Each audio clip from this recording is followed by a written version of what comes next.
il n'y a qu'une seule personne qui est grande que tout le monde. C'est Jésus. Amen. Ce matin, je vous ai apporté la parole comme je vous ai dit. Je serai vraiment bref. Mais je voulais quand même vous apporter une bonne nouvelle qui va révolutionner ta vie et qui peut aussi changer ta façon de voir les choses.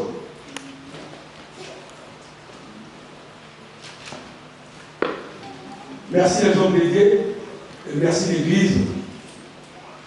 Merci encore une fois les plus des chants, pour des belles chansons. Pasteur Jodo, merci parce que vous m'avez inspiré. Le dimanche passé après votre prédication, et j'ai lu la prédication. Et en méditant la parole, je me suis posé une question de demander comment Dieu répond à nos attentes. Ou comment Dieu résout nos problèmes ou nos difficultés. Vous savez, il y a des fois nous avons des problèmes. Il y a des fois nous avons des questions qui restent encore depuis longtemps, jusqu'à aujourd'hui sans réponse. Et parfois on se pose la question de dire, mais pourquoi la situation demeure jusqu'à présent? Et pourtant, je prie. Et pourtant, je donne des offrandes, je fais même des sacrifices. Pourquoi ma situation demeure jusqu'à présent? Voilà la raison pour laquelle la question ou le thème de ce matin est d'étudier comment Dieu répond à nos attentes ou comment Dieu résout nos problèmes.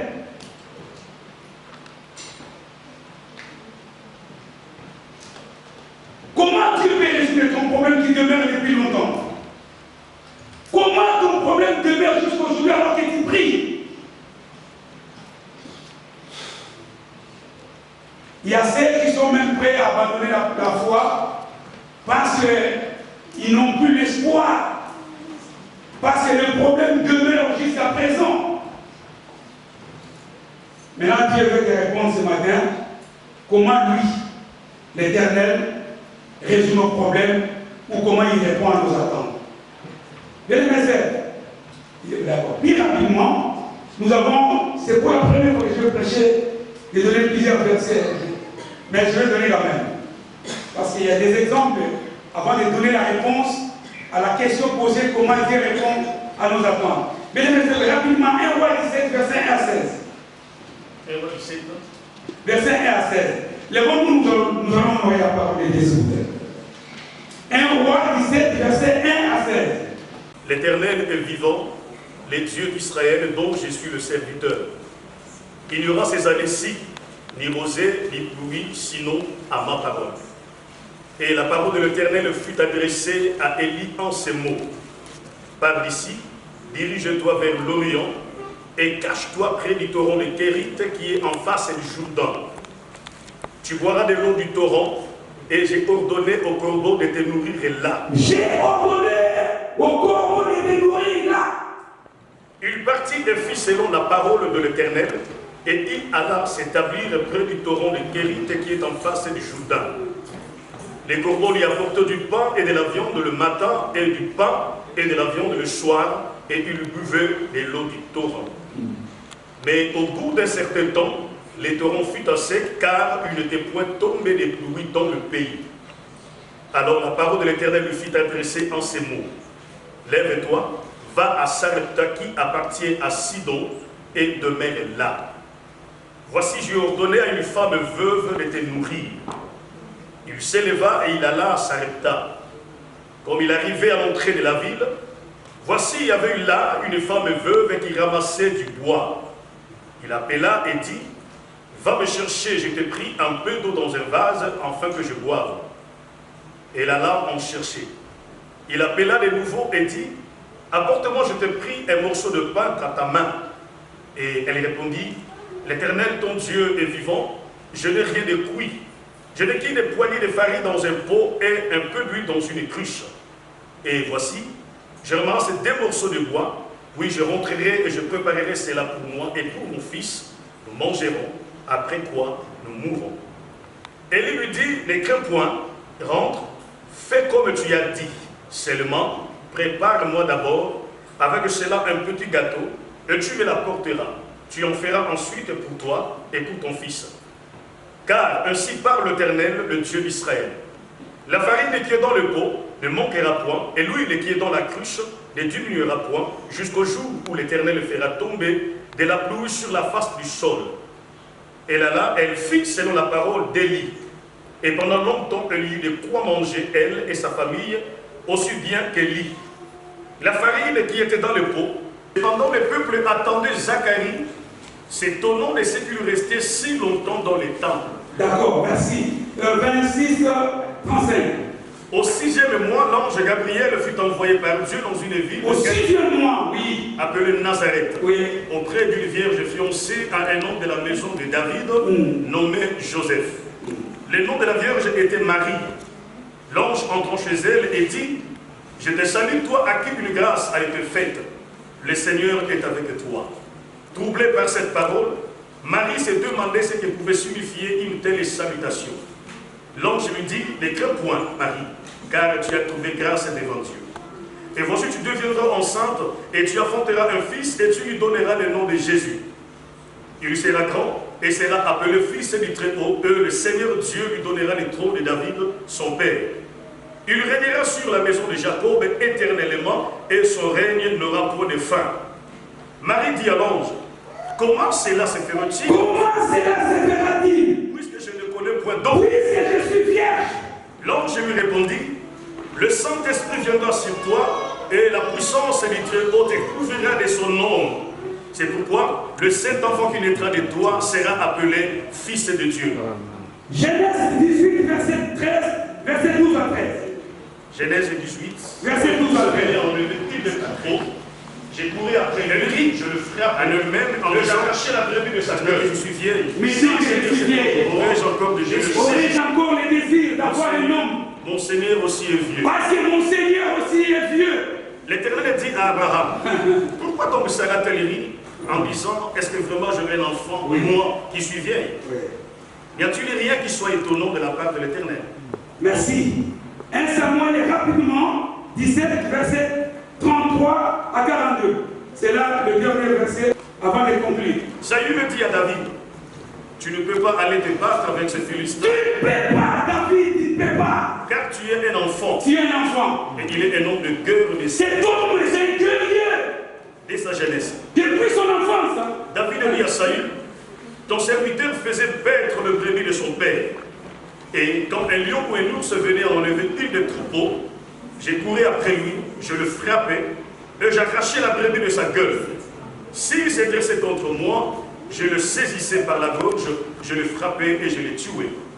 C'est ainsi que ton serviteur a terrassé les lions et l'ours, et il concernant du Philistin, et c'est ainsi circoncis comme le l'an d'eux, car il a insulté l'armée du Dieu vivant.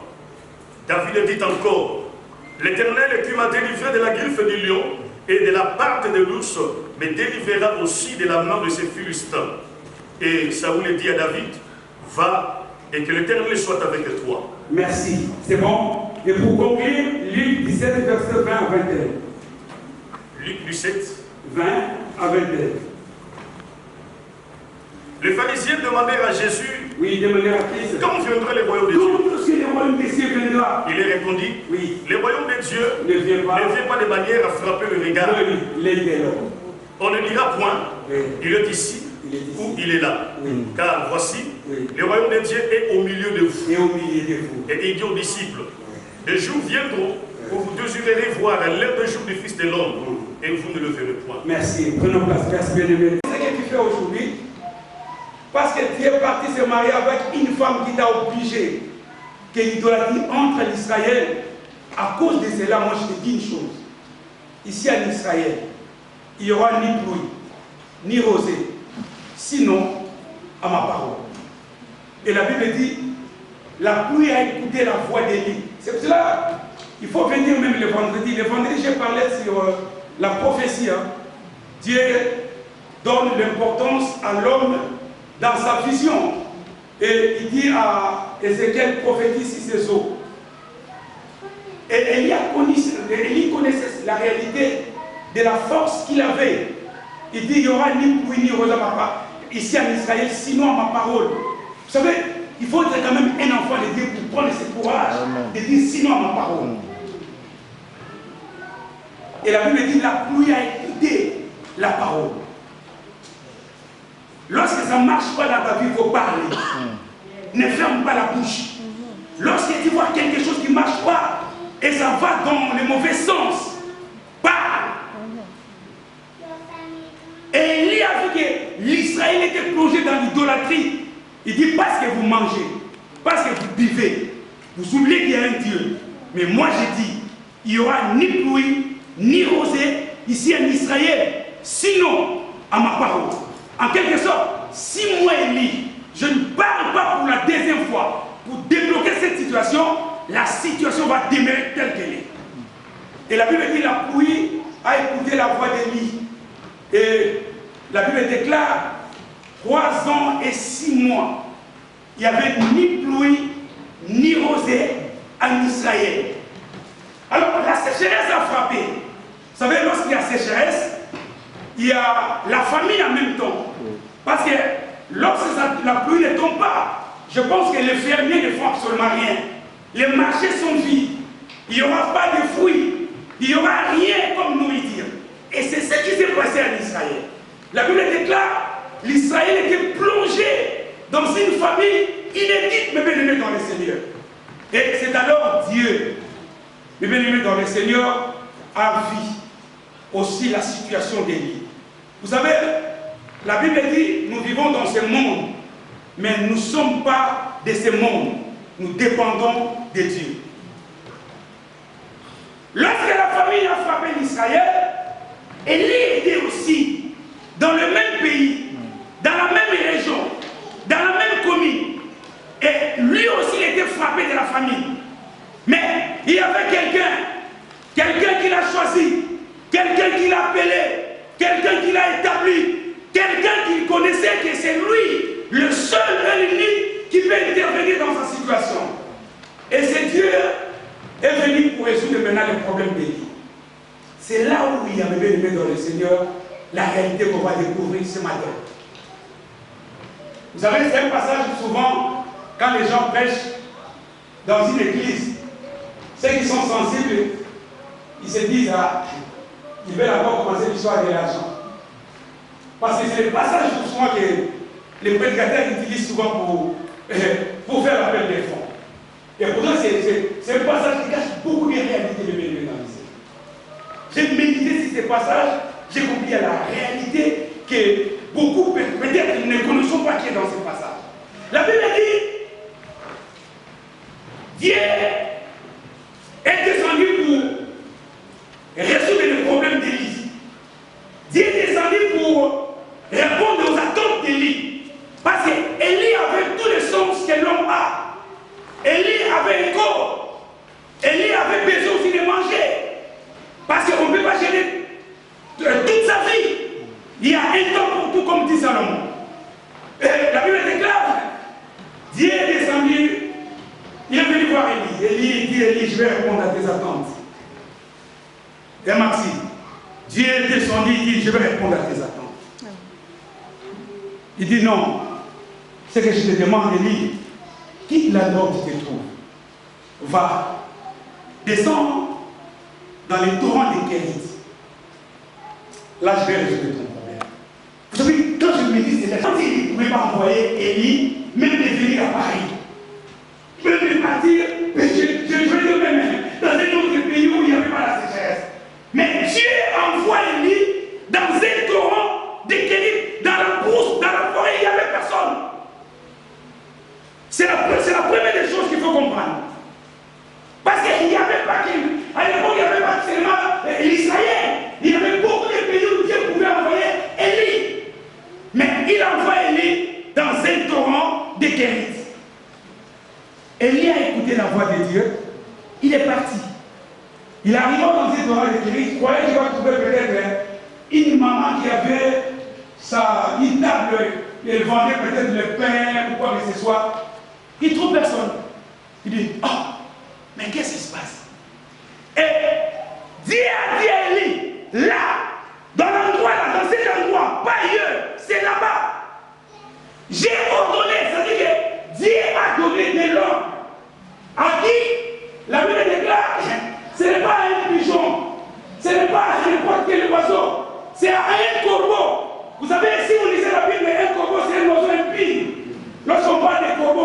une priorité. Hein?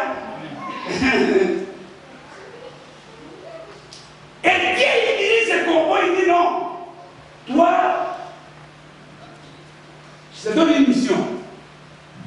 Chaque matin, il prend la viande, il prend les pains, il descend à Kérit, là où il y a les Torah.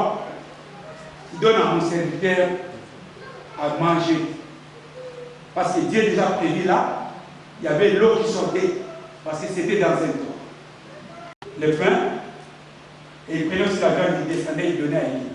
Vous savez, moi je disais, un impie qui vient servir un saint. Et il s'est posé par la question, il dit, mais comment un oiseau impie peut me servir? Parce que vous savez, il y a beaucoup de gens qui ont peur des sorcières. Oh, je ne peux pas dire ça. C'est un sorcier, sinon il va m'en foutre, sinon mon projet ne va pas réussir, mon frère. Si Dieu veut agir, il peut agir même un sorcier peut te servir, il peut te donner ce que Dieu fait. Vous comprenez? Vous savez, lorsque le corbeau arrive, il dit, Dieu m'a envoyé, regardez le pain. Et vous devez dire, regarde, le pain est complet. Oh non, il n'a même pas pris sa tête pour dire, oh non, je vais goûter un peu. Non. Parce que si le corbeau osait de le faire, ils allaient discuter même avec lui. Et ils mangent. Là, il dit, au bout d'un certain temps, le Torah est devenu sec. Parce qu'après l'avoir mangé, il buvait maintenant de l'eau de Torah. Et quelques temps après, le Torah était sec. Et Dieu vient encore, il dit, là maintenant le Torah est sec, tu quittes ici, là aussi. On va à Sarepta. Maintenant, écoutez la réalité. Lorsque Dieu envoie Élie à Sarepta, on lieu d'envoyer dans une maison des riches. Oh, parce qu'à Sarepta, il y avait des riches. À Sarepta, il y avait des gens fortunés. Il y avait des personnes qui avaient des milliards. Parce que quand on parle de Dieu, méfiez-vous de ces gens. Parce que la majorité des gens qui manipulent le monde aujourd'hui sont des Juifs. Tu vas oh non, il est né en Irlande. Mais suis bien les sangs. Tu vas voir, les sangs, c'est un sang juif. Et c'est ce sang qui crie, qui fait des grandes choses.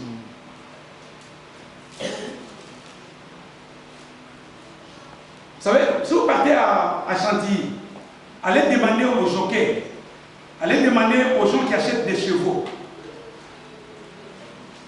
Pour acheter les chevaux, ces gens, ils font la recherche de savoir d'où viennent ces chevaux.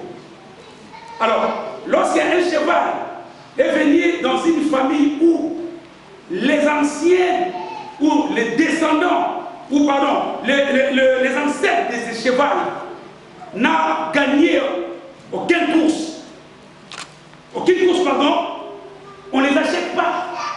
Pourquoi? Parce qu'ils savent que non. Ce cheval est venu d'un cheval qui a gagné la course à Chantilly. Donc, ils savent que non, il vient d'une famille de vainqueurs. Et c'est comme ça qu'ils achètent des chevaux. Un cheval qui n'a, ses ancêtres n'ont jamais gagné. Mon frère, même s'il est robuste, même il est costaud, les acheteurs ne les achètent pas. Mais tu vas voir un cheval qui est tout petit comme moi. Il dit non, il vient d'où? Il vient de la famille Mayamba. Il va dire non, les Mayamba ils sont costauds. Nous autres Mickey, mais ma casse n'a beaucoup. Petit corps, mais la force est dans le sol. Il dit non, là il y a la victoire. Et c'est comme ça qu'il achète, même dans le Seigneur, des chevaux. Va à Chantilly, demande, il va vous le dire. Dit comment vous faites l'expertise pour acheter les chevaux? Il dit non, on regarde d'où vient ces chevaux. Et c'est comme ça les Dieu puissants.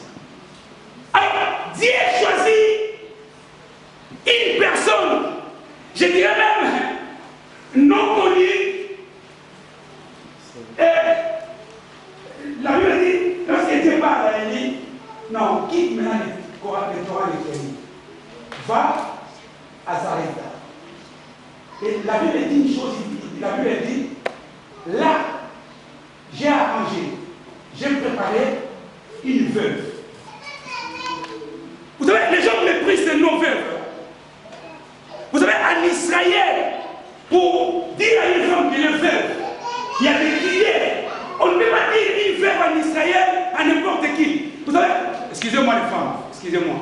C'est juste une question. Hein. Est-ce qu'ici, il y a une femme qui a déjà 60 ans? Maman Olga, merci, je vous aime. Merci, maman, je vous aime. Donc, le Dieu, maman Olga et maman... Voilà. Donc, il n'y a que 2 femmes qui ont déjà 60 ans. Or, en Israël, pour dire à une femme qu'elle est veuve, il faut avoir 60 ans ou plus.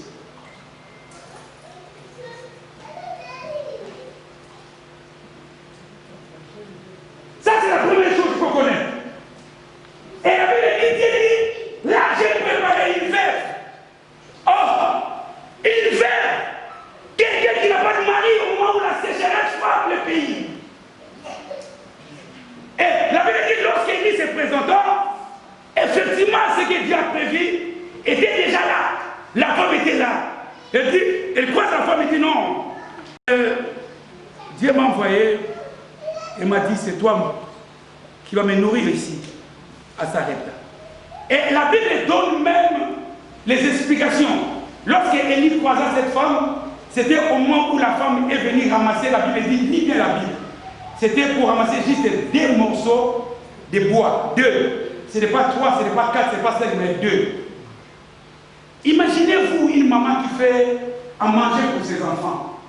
Et avoir juste 2 morceaux de bois pour faire à manger. Maintenant, la question qu'il faut se poser, c'est quelle quantité de nourriture qu'elle peut faire avec 2 morceaux de bois.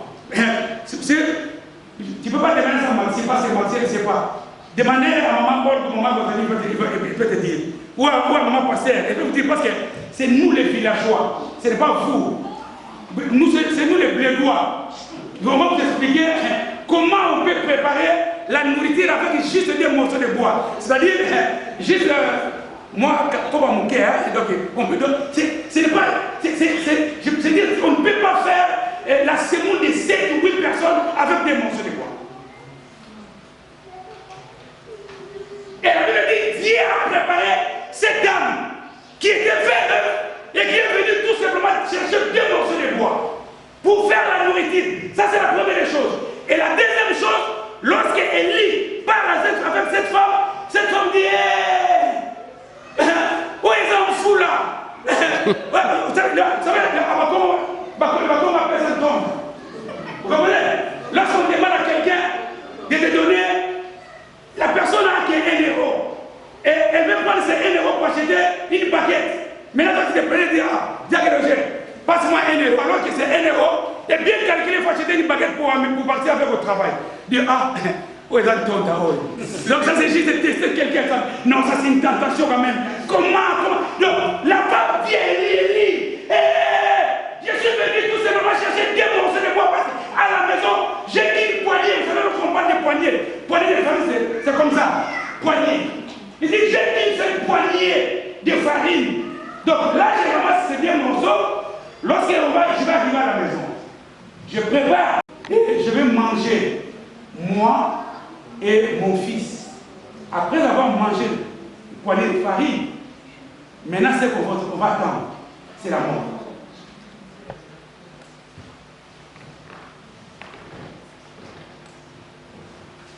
Gardez ces passages. L'île nous dit, le monde avait un problème. Mais avant de résoudre ces problèmes, la Bible dit, Dieu a cherché à résoudre les problèmes selon lui. Il a envoyé les prophètes. Il a envoyé tout le monde pour venir sauver le monde. Mais le monde demeurait avec ses problèmes. Quels étaient ces problèmes? C'est le problème du péché. C'est le problème du mal. C'est le problème de la souffrance de l'homme. Maintenant, la Bible déclare, Dieu a voulu résoudre ces problèmes. Et pour résoudre ces problèmes, il fallait que Dieu prépare quelqu'un pour préparer le chemin afin que la solution arrive. Et cette solution, je vous le dis, c'est qui? Et Dieu croise un homme qui s'appelle Zacharie avec un couple qui pouvait maintenant préparer la naissance de celui qui pouvait me mener dans le Seigneur, préparer le chemin de celui qui venait avec la solution au monde. Et là, la Bible dit, Dieu envoya un ange, Gabriel, qui est venu donner le message à ces couples de Zacharie et Marie, et Élisabeth, pour mettre au monde celui qu'on appelle Jean-Baptiste. Parce que c'est lui qui devait préparer le chemin du Seigneur. Et lorsqu'il parle à Zacharie, lorsqu'il a croisé Zacharie dans le temple, pour lui dire que la solution de celui qui va préparer le chemin est arrivée, c'est toi qui vas mettre au monde cet homme, Jean-Baptiste, qui va préparer le chemin du Seigneur. La Bible déclare, Zacharie déclara, il dit non, je suis vieux, et ma femme aussi est vieille. Il douta sur le message qui a été donné par Dieu. 6 mois après, la Bible dit, ce même ange est parti voir maintenant Marie, parce que le chemin était en train de se préparer pour donner la solution au monde. Il dit maintenant c'est toi Marie qui va mettre au monde, c'est lui qui va donner la solution au monde. Les attentes du monde, et elle a déjà. Mais c'est toi Marie qui va donner naissance à cette personne qui s'appelle Jésus.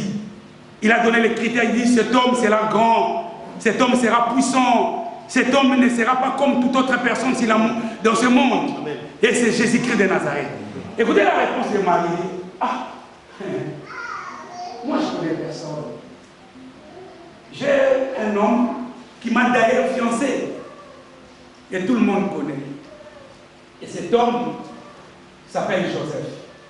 Et moi, Marie, tel que je suis là, depuis ma naissance jusqu'à aujourd'hui, je connais jamais ni j'ai jamais vu même le corps d'un homme. J'ai jamais. Parce que la Bible dit, elle était vierge.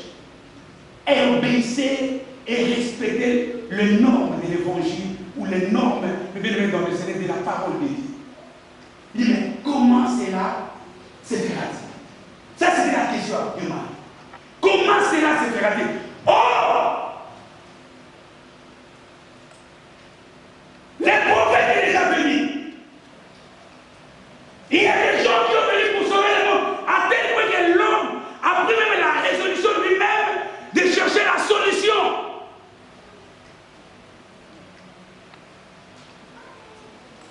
Comment cela se fera-t-il?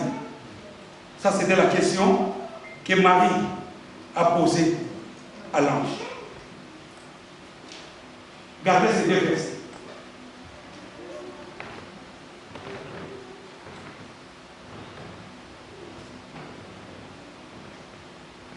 Genèse nous dit ceci. Genèse 18 nous dit ceci. Genèse, lis ce passage rapidement. Genèse 12, 17, 12, 13. Genèse 12, 13. Non, 18, 12, 13, rapidement. Elle rit en elle-même en disant, maintenant que je suis vieille, aurais-je encore du désir? Oui. Mon Seigneur aussi est vieux. L'Éternel dit à Abraham, pourquoi donc Sarah-t-elle rit en disant, est-ce que vraiment j'aurai un enfant, moi qui suis vieille? Merci de lever. Écoutez, si vous lisez dans le livre de Genèse 12, vous allez voir que lorsque Dieu croise Abraham, il lui dit, non, sors de ta patrie, de la maison de tes parents, va dans un pays où moi, Dieu, je paye pour toi.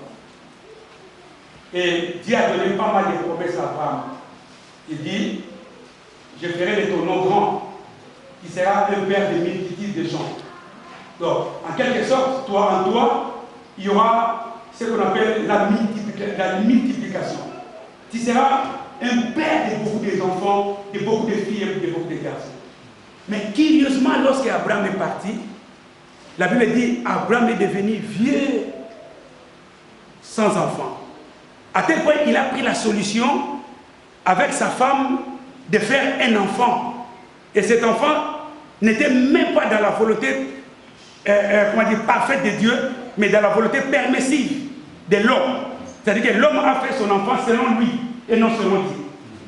Et la Bible déclare, Dieu ne calculait même pas cet enfant. Donc pour Dieu, ce que Dieu a prévu pour Abraham, ce n'était pas ça. Parce que la solution était humaine. C'est là où je vais donner conseil à toutes les femmes ou à tous les hommes. Lorsque vous avez un problème de maternité, ne cherchez pas à partir par le médecin pour faire ce qu'on appelle l'in vitro. Ce n'est pas bon. Je donne un conseil à un homme de dire ne le fais pas. Et je bénis Dieu parce qu'il ne l'a pas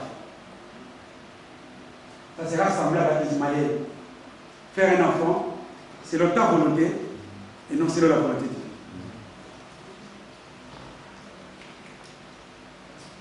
Lorsque est arrivé, la Bible dit, Dieu envoya ses hommes. Après la réception, la Bible dit, Dieu parla. Il dit, Sarah, l'année prochaine, même époque, elle va voir un enfant. Maintenant, écoutez ce qui s'est passé. Lorsque Sarah a entendu écouter le message, la Bible dit, elle a totalement rigolé. Pourquoi? Parce que Sarah s'attendait à avoir un enfant lorsqu'il était encore jeune.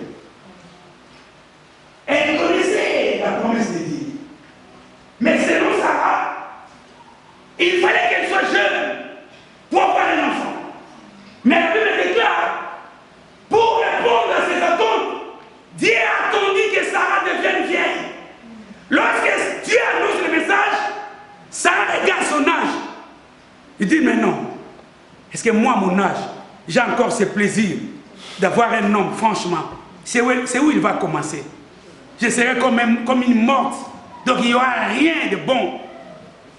Et au lieu de se limiter là, il dit non, mon Seigneur encore est vieux. Regardez la femme obéissante qui appelle son mari mon Seigneur. Mais aujourd'hui, voilà une femme qui t'appelle mon Seigneur. Mon frère, il faut gêner. Même 42 jours, c'est difficile. Ouais, papa, là c'est mon Seigneur. Vous comprenez? Oh mon Seigneur. Est-ce qu'il y a encore des femmes aujourd'hui qui peuvent le faire? Et si aujourd'hui la fête aujourd'hui l'émancipation de la femme, parce que la femme conduit, et l'homme aussi conduit, de Kokani, de la mise à Pilipili, la mise à Tumulu. Mon frère, depuis avant même le commencement de tirer, l'homme a été toujours supérieur à la femme. Amen. Amen. Amen. Il dit que j'appelle ton nom mon Seigneur. Même Dieu se réjouit.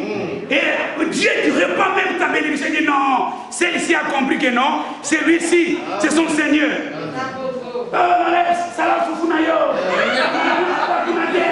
Faites à Semoul. Moi je ne suis pas là. Je vous dis, le dernier jour, selon mes calculs humains, selon ce que je vois, lorsque Dieu va appeler les gens qui vont partir en enfer, en tout cas, j'ai l'impression que le nombre de femmes seront beaucoup plus que les hommes. Moi, j'ai cette impression. Je vous dis, attendez, je ne vais pas finir.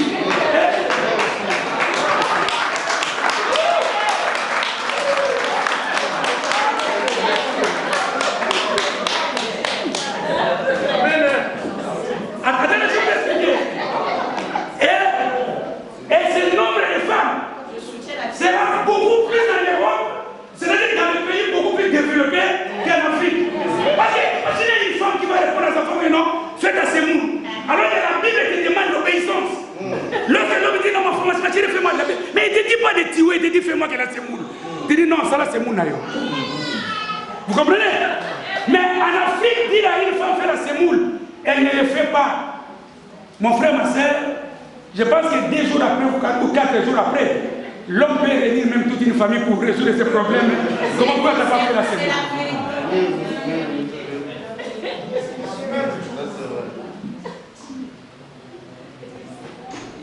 Je ne sais pas qu'est-ce que vous avez dit ça.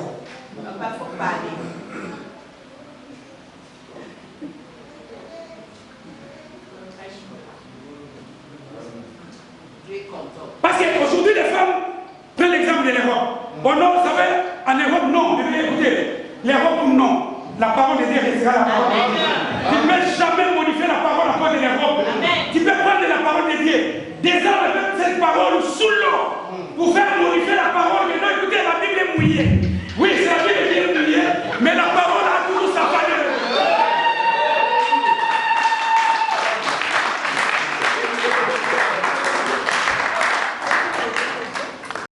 Vous savez, l'obéissance, la soumission est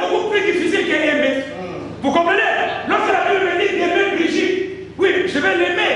Vous savez, moi j'ai la facilité de l'aimer davantage. Mais elle, par contre, elle a la difficulté de se soumettre parce qu'elle a la soumission.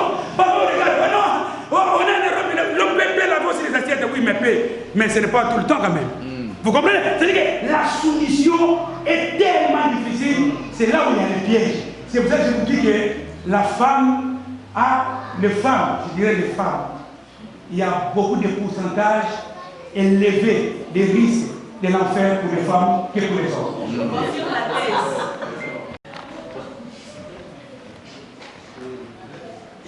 Parce que la l'ennemi. Heureusement qu'il n'y a pas l'offrande du prophète. Donc, comme il n'y en a pas, je dis gloire à Dieu. Parce que s'il y avait l'offrande du prophète, aucune femme allait passer pour donner.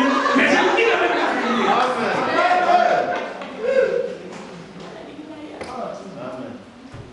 La Bible dit, Sarah dit, je suis vieille et mon Seigneur est fier. Appelle ton mari, mon Seigneur. Maman, arrive à la maison, tu appelles Papa Seb, mon Seigneur. Maman, appelle Papa Florence, le Seigneur. Mon Seigneur Florent. Oui, mon Seigneur Florent. Oui. Mon Seigneur, mon Seigneur, maman. Amen. Amen. Et je dis aussi, c'est là ma femme qui m'appelait mon Seigneur Zélé.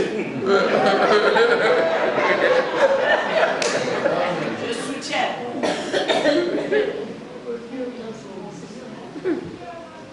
Et il y a l'homme fier. Donc, on ne peut pas avoir un enfant. C'est le troisième passage à garder. Et le dernier, c'est Jean 11, verset 38 à 40. 39 à 40. Là, Jésus se présente devant la tombe de Lazare. Lorsque Jésus se présente, Lazare faisait 4 jours sous la tombe. Or, selon la nature, une personne qui a déjà fait 4 jours sous la tombe, elle est complètement décomposée. Lorsque Jésus arrive, il dit aux hommes qui étaient ensemble avec lui, il dit, enlevez la pierre. D'ailleurs, il demande où vous l'avez mis. Il dit non, on l'a mis dans un corps. D'accord. Lorsqu'ils arrivent, il dit non, enlevez la pierre. Écoutez, ils n'ont même pas enlevé la pierre avant que la sœur de Lazare réponde à Christ. Ça fait déjà 4 jours qu'il est sous la tombe et il sent déjà. Qu'est-ce qui se passe maintenant? Comment Dieu résout nos problèmes? Comment Dieu répond à nos attentes? Écoutez la réponse, mon bébé, regarde le Seigneur.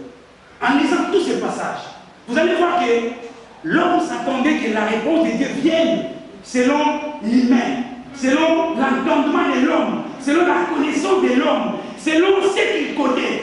Mais Dieu ne répond jamais personne selon ce qu'il connaît. Dieu répond selon lui-même. Parce que si Dieu était capable de faire ce que l'homme est capable de faire, en ce moment-là, Dieu est égal à un homme. Dieu ne partage jamais la gloire avec quelqu'un. Donc, Dieu résout nos problèmes de le Seigneur selon sa volonté et par ce qu'on appelle un miracle. C'est-à-dire par un fait surnaturel qui ne correspond même pas au calcul de l'homme. Vous savez, beaucoup de gens échouent dans leurs problèmes. Pourquoi pas? Parce qu'elle est malade, elle doit être guérie parce qu'elle prend les médicaments. Mon frère, il n'y a personne qui t'interdit de prendre les médicaments. Mais sachez bien que le médicament est là pour soigner. Amen. Mais la guérison viendra de celui qui a créé les cieux et la terre. Beaucoup de gens pensent que le mariage c'est la beauté. Mon frère, va. C'est pour ça que j'ai dit, les femmes ils ont des risques. Va. C'est déjà pendant l'été, que Dieu nous préserve que nos yeux soient bouclés. Parce que déjà pendant l'été, va sortir. Va voir, il y a beaucoup de femmes au monde, beaucoup même. Comme disait le dit, si Dieu revenait à modifier la loi, dire que non, un homme peut épouser plusieurs femmes. Donc un homme a la capacité d'épouser même 48 femmes parce qu'il y a tellement beaucoup de femmes. Et cette femme, ce sont des jolies femmes qui s'attendent. Écoutez, moi j'ai encore la belle poitrine, moi j'ai encore la belle peau. Mais au bout de 7 ans, vous allez voir que cette femme est encore célibataire. Vous savez pourquoi? Parce qu'une femme peut avoir un homme, mais pour avoir un époux, il faut que le ciel déclare que c'est un époux. Un homme peut avoir une femme, mais pour avoir une épouse, il faut qu'il y ait la déclaration du ciel. Vous savez pourquoi? Parce que le mariage n'a jamais été créé à cause de la beauté. Le mariage n'a rien à voir avec la beauté. Le mariage n'a rien à voir avec les mollets. Le mariage n'a rien à voir avec ce quoi, dans le Seigneur. Mais le mariage est à voir avec celui qui a créé le ciel à terre. Lorsque je viens là, le mariage est de la même manière, je vais dans le Seigneur, d'autres qui ne l'attendent même pas. Vous savez, j'étais dans un mariage et le marié entrait avec sa femme. Oh, il va. Et moi j'étais à côté, il y avait des jeunes filles. Et lorsqu'une fille voit, l'une des filles a vu la dame, la mariée. Écoutez, la fille dit, ah, parce qu'elle plut. L'homme était présentable, je dirais. Parce que je ne dirais pas qu'il était beau. Parce que si on me disait qu'il est beau parmi nous, je dirais c'est moi. Ouais. Si on me demandait qui est le plus beau dans la salle, je dirais c'est moi. Ouais. En fait, moi, je dirais c'est toi. Jamais. C'est moi. Ouais. Vous savez, je vais vous donner une histoire. Parce que là, je vais finir. Il y avait un homme dans une église. Le pasteur de l'église demande à la femme, demande à tout le monde qui était dans l'église. Il dit, je demande aux hommes, quelle est la plus belle femme à l'église ou dans notre communauté? Et un homme, c'était un homme de Dieu qui soulève le doigt, dit, c'est moi, pasteur, je vais répondre, il est d'accord, réponds. Et l'homme s'est levé, il circulait la salle comme ça. Il regardait. Et sa femme était dans la salle. Et là, l'homme a regardé toute la salle. Après, elle a fait du pasteur. Azadé. Elle dit, pasteur, elle n'est pas là. Il dit, mais comment? Il dit, non, une selle, je voudrais faire celle qui s'assoit souvent ici. Et là, la peau blanche, là, elle est belle. Et sa femme était là. J'ai dit, cet homme à la maison, je ne vais pas résoudre le problème. Pourquoi? Parce qu'en réalité, la femme la plus belle de sa vie, c'est sa femme. Comment il peut dire que non, et c'est le moment qui n'est pas là? Non, Manili, la plus belle femme de la salle, c'est ma femme Brigitte.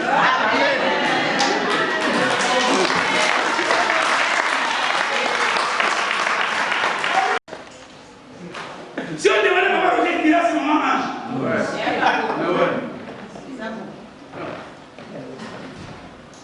Et beaucoup pensent dans le Seigneur que c'est la beauté qui donne le mariage. Vous savez, cette femme, quand elle a vu la mariée, elle s'est dit, ah, elle n'est pas belle.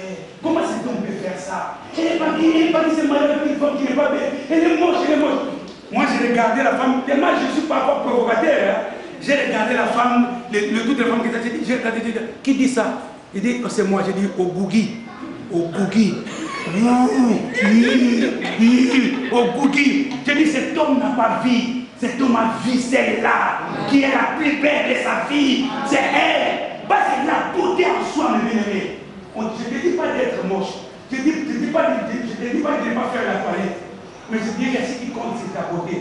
Il sera dessus. Amen. Amen. Dieu ne résout jamais les problèmes selon ce que l'homme voit. Écoutez, la Bible dit, Jésus un jour était avec ses disciples, était au milieu des pharisiens, au milieu dans le Seigneur, des docteurs de la loi, au milieu des gens qui connaissent la loi. La Bible déclare, ces hommes l'ont posé la question en disant, quand est-ce que les royaumes des cieux viendront? Lorsqu'on parle du royaume des cieux, on parle de la manifestation des œuvres de Dieu sur la terre. Il dit, mais quand est-ce que ces royaumes viendront sur la terre? Quand est-ce que ces œuvres doivent être manifestées? Et ils attendaient que cet homme viendra avec un costard, très beau, une cravate. Et ils attendaient que cet homme sera un grand géant. Or, Esaïe dit qu'il n'avait ni éclat, ni beauté, où personne ne pouvait fixer les regards. Ils attendaient à cela. Mais Jésus dit, non, le royaume des cieux au milieu de vous. C'était, il parlait de lui, que c'est moi. Alors qu'ils attendaient que cet homme sera blanc, cet homme sera costaud, mais ce n'était pas le cas. Écoutez, l'Israël faisait face à un combat aux Philistins. Et la Bible dit, lorsque David se pointa en disant que je bats cet homme, Saoul dit non, toi là, tu es petit, tu es mignon, Bien sûr, mais tu es petit, tu ne peux pas te battre avec cet homme. Parce que cet homme, c'est un guerrier. Depuis son enfance, il est un combattant. Parce qu'il regardait la taille de Goliath. Il regardait ce que Goliath représentait. Il minimisait ce qui était David parce qu'il était petit. Alors qu'en lui, il y avait la victoire. En lui, il y avait la solution. La solution de David ne viendra pas de la manière dont tu crois. Regardez, il travaille beaucoup. Mais, excusez-moi, va consulter ton compte cet après-midi. Tu veux que je donne la réponse? Il y a moins 500 € dans ton compte. Mais tu travailles. Tu sais pourquoi? Parce que tu penses que c'est l'argent qui va te donner la solution. Parce que tu penses que c'est le travail. En réalité, je ne te dis pas de ne pas travailler. Mais lorsque tu poses ta foi sur des choses qui sont les bénéfices dans le Seigneur, il m'aime, tu n'auras jamais la solution. Mais lorsque tu prends tes yeux et tu branches vers celui qui a créé le ciel et la terre, un miracle viendra dans ta vie et tu auras la solution. Toutes les personnes qui nous venez de lire dans la Bible, dans le Seigneur, vous allez constater, ils s'attendaient à une solution selon l'humain. Marie dit, je ne connais pas d'homme. Donc pour elle, pour avoir un enfant, il faut une relation intime. Il faut un homme. Mais Dieu dit non. Ça ne sera pas par un homme que ton mari. Tu vas avoir un enfant. Vous savez combien de diplômes sont encore comment dire? Vous savez combien de diplômes sont encore à la maison sans rien faire? Beaucoup de diplômés. Hein?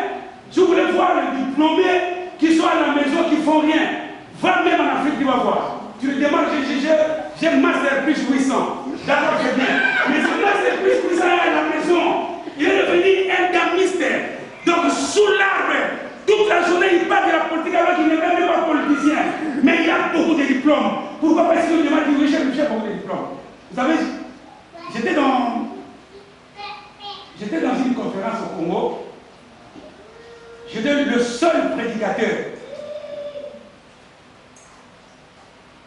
qui n'avait pas les niveaux plus que tout le monde. Parce que tout le monde parlait, quand j'essayais de demander, je dis, oh, moi, en fait, je suis licencié en biochimie. Je dis, oh, moi, je suis licencié. Mais pendant la prédication, il y avait un prophète. Et ce prophète, il avait un diplôme. Et quand il me parlait même de ce diplôme, il était licencié en maths physique. Et en plus, il a fait des recherches. Il est devenu chercheur en mathématiques. Et il m'a parlé de ses diplômes.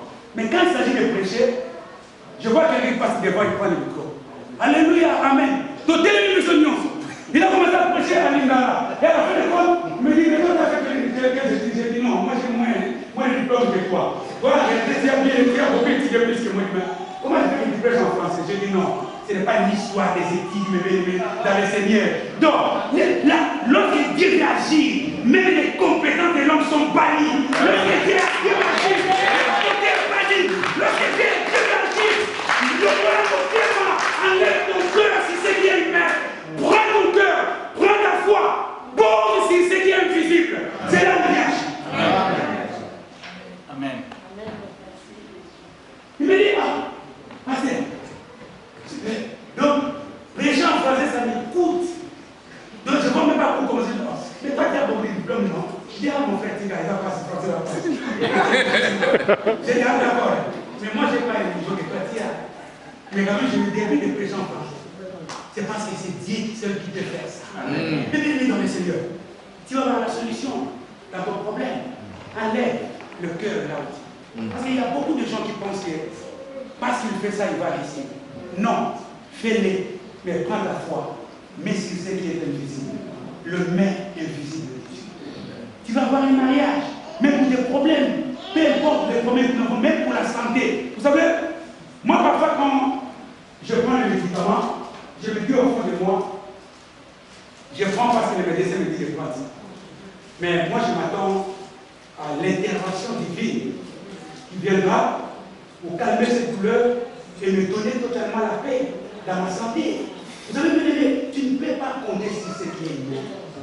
Vous savez, il y a beaucoup de gens, demande le médecin aujourd'hui, il y a beaucoup de médecins qui se disent, oh, mais cette femme, elle n'a pas de trompe, elle n'a même pas de maladie. Parce que le calcul de l'homme est limité. Mais nous avons celui qui calcule sans limite. C'est l'Éternel des armées. Enlève ta foi. Comment Dieu résout nos problèmes? Comment Dieu résout nos problèmes? Comment Dieu répond à nos attentes? Ce n'est pas un miracle. Ce n'est pas des choses qui sont surnaturelles. Ce n'est pas par des choses qui sont naturelles. Tu comptes sur ta beauté, tu seras déçu. Tu comptes pas sur tu travailles que tu auras, mais même dans le Seigneur, la richesse, non. La Bible dit que c'est la bénédiction de l'Éternel qui a enrichi. Ce n'est pas la bénédiction des hommes.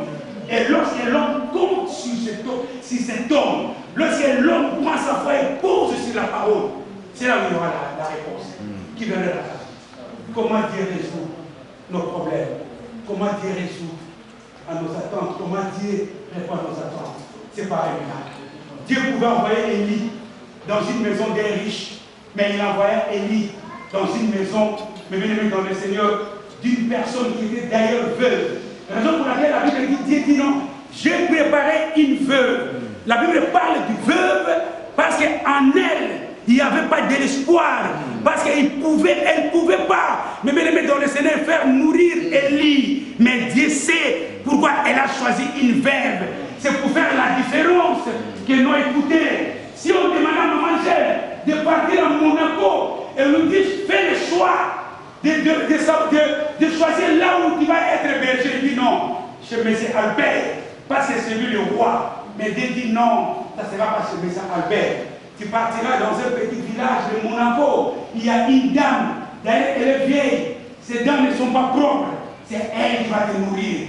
Et c'est là où la réponse est là. La réponse de Dieu se trouve là où l'homme ne s'attend même pas.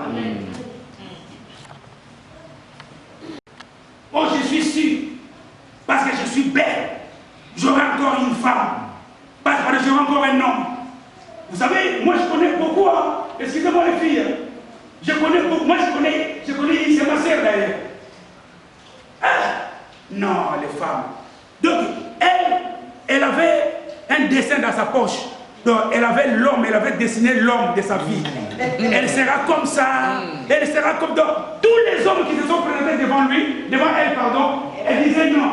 Oh, moi c'est mon frère, tu n'as pas de mon goût. Et puis moi je me demande maintenant le goût, les femmes parlent, expliquer le goût, je ne sais pas. Des mangoussins, des mayonnaise, des quoi, je ne sais même pas.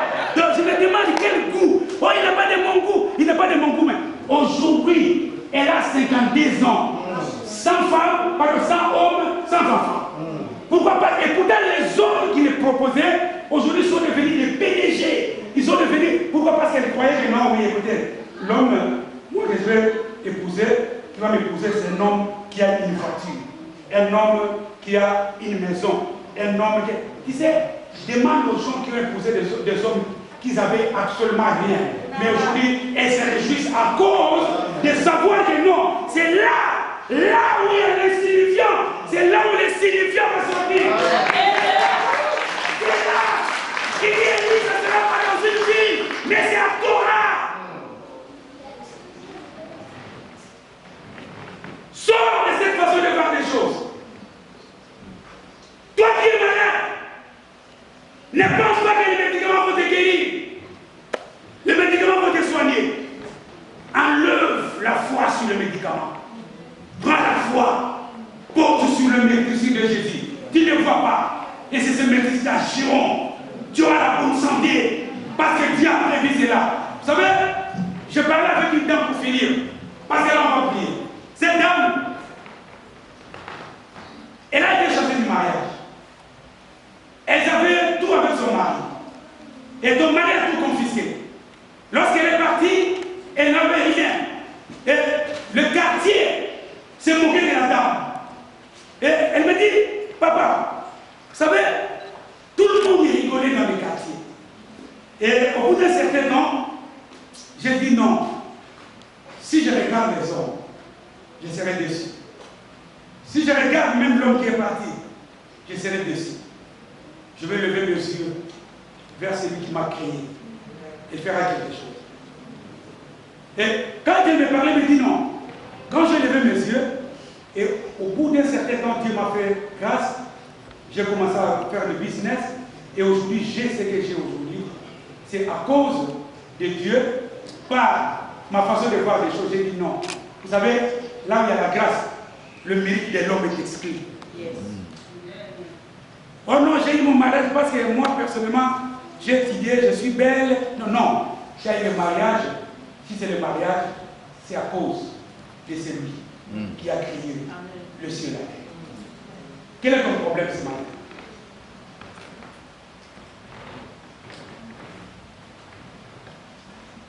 Tu sais, avant les problèmes qu'il y a, même dans les couples, toi maintenant, adopte maintenant l'option de ne pas parler. Adopte maintenant l'option de fixer les yeux vers celui qui a la vengeance et la rétribution. Parce que parfois, on croit que c'est les hommes qui vont résoudre les problèmes. On les appelle et pourtant, on expose tout. Tu donnes même l'arme à celui qui va te combattre les jours. Parce que ce que tu l'expliques, un jour il va utiliser ça pour juste te tourner contre toi. Adopte maintenant l'option d'expliquer tout à Dieu. Amen. Devant la mer rouge, Dieu dit, les Égyptiens que vous voyez, vous ne les verrez plus non plus. Mais la seule chose, gardez silence, ne criez plus, ne regardez ni à gauche, ni à droite, mais fixez les regards contre vous. Pour que la solution du monde vienne, il fallait qu'il y ait le béni dans le Seigneur un miracle. Vous savez, le mariage des chrétiens et Christ, c'est le mariage des divins et l'humain. C'est pour ça qu'on nous appelle les chrétiens. Un mariage contre la nature, mais c'est fait. L'homme, comme le docteur de la loi, qui demande comment je dois faire pour naître de nouveau. Est-ce que je dois encore entrer dans le ventre de ma mère et renaître encore pour naître de nouveau? Non, ce n'est pas ça. Ça sera un miracle. Le mélange de l'humain et le divin, pour que le miracle soit visible. Tu vas en sortir en l'œuvre la foi sur ce qui est humain. Parce que Dieu résout nos problèmes, non d'une manière humaine, mais d'une manière miraculeuse. C'est pour ça que je rejoins maintenant le pasteur Jogo qui a dit que maintenant, c'est le problème, ce n'est pas le problème de la terre, mais c'est le problème du ciel. C'est là où il y a la solution. La terre déçoit. La terre même dans le Seigneur, il y a beaucoup de déceptions sur cette terre. Mais lorsque nous fixons les regards vers celui qui nous a créés, lorsque nous comptons sur ces dieux, lorsque nous voyons la solution là où les hommes ne peuvent pas croire qu'ils doivent avoir la solution, c'est là. C'est pour ça qu'on va demander, est-ce que de Nazareth viendra la solution? La solution est venue de là. L'homme qui pouvait naître dans la maternité, mais il est parti naître là où on héberge les animaux. C'est là où la solution est venue.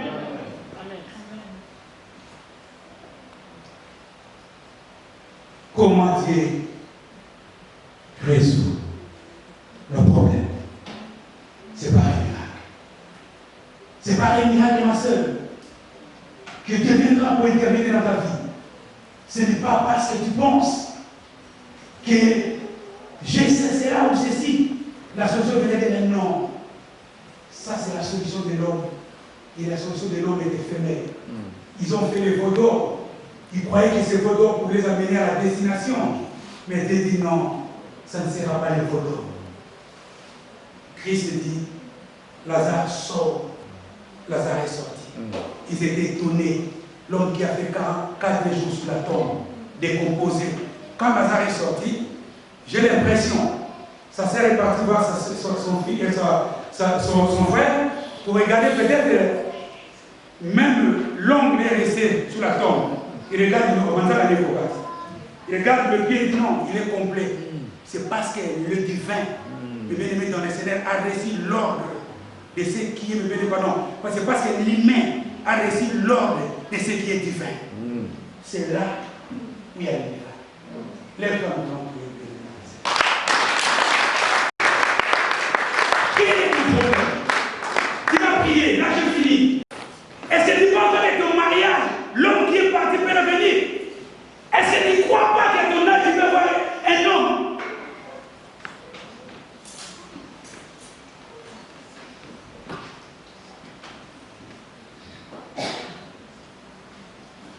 Est-ce que tu ne crois pas que cette maladie partira?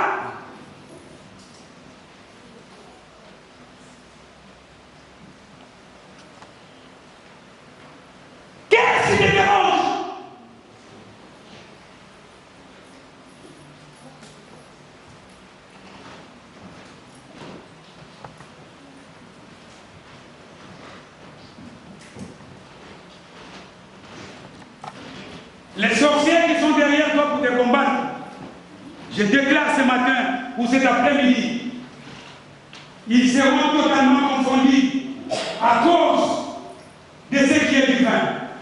L'œuvre de la croix. Vous savez, nous ne sommes pas des l'œuvre de la croix, nous pensons que c'est de la blague, non, c'est la réalité. Cette œuvre a plus de la force que les humains. Ta maladie partira, ton problème partira, tes enfants, dans les cellules de diplôme, tes enfants iront loin.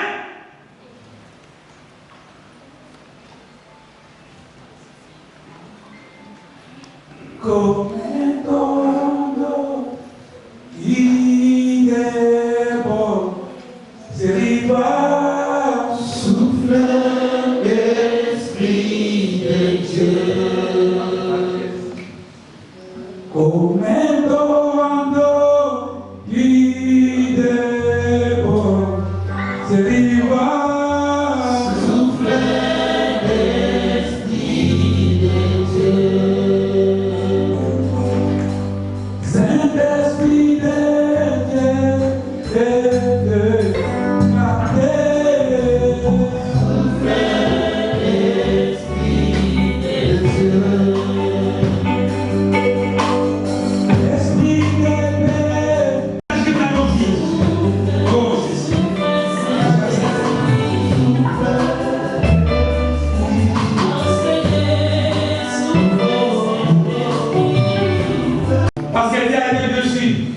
À cause de ceux qui croyaient, à cause de ceux qui croyaient être la solution.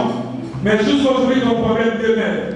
Mais aujourd'hui, Dieu t'a fait croire que non, lui, il n'agit pas selon l'homme, mais il agit selon lui. Et lorsqu'il agit dans la place où l'homme ne pouvait pas s'attendre qu'il y avait la solution. Personne ne pouvait croire que Marie pouvait être au monde parce qu'elle était vierge. Sarah ne pouvait pas croire qu'elle pouvait avoir un enfant à cause de son âge. Tu ne crois pas que tu peux encore se remarier, ou tu vas encore avoir un homme, ou tu vas encore avoir un enfant, parce que les médecins t'ont déclaré stérile. Mais laisse-moi te dire une chose, c'est là où l'homme ne croit pas qu'il y a la solution, c'est là où Dieu agit. Vous savez, à l'école on nous a appris, pour tracer une ligne, il faut mettre les points. Là où les hommes ont mis un point, Dieu va tracer encore une nouvelle ligne. Qui va tracer l'histoire de ta vie. Quel est ton souci? Quel est ton problème? Quelle est tes difficultés? Dieu répond là où il y a l'inattendu. Dieu répond là où tu ne crois pas. Dieu répond là où tu es limité. Là où l'homme se limite, c'est là où Dieu commence. Parce que Dieu ne fait jamais ce que l'homme peut faire. Dieu fait ce que l'homme ne peut pas faire. Tu vas prier dans ta vie. Dire Seigneur, j'ai compris que oui, là où je mettais l'espoir, c'est pas là où il y a la solution. Mais j'ai compris, c'est dans l'inattendu où viendra la réponse de ma vie. Dans le problème, c'est dans l'inattendu. Dans l'inattendu, la santé viendra. Dans l'inattendu, le mariage viendra. Dans l'inattendu, il y aura la paix dans mon couple. Dans l'inattendu, il y aura la paix dans la vie de mes enfants. Dans l'inattendu, la réponse viendra. Prions tous, levez dans les Seigneur. Prie pour ta vie, prie pour ta vie. Prie mon frère, ma soeur.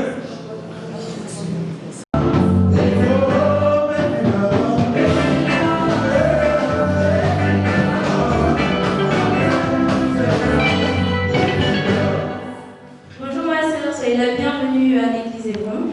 Donc moi je présente les communautés. Voici Papa Cédé qui a fait la prédication aujourd'hui. Et notre pasteur responsable.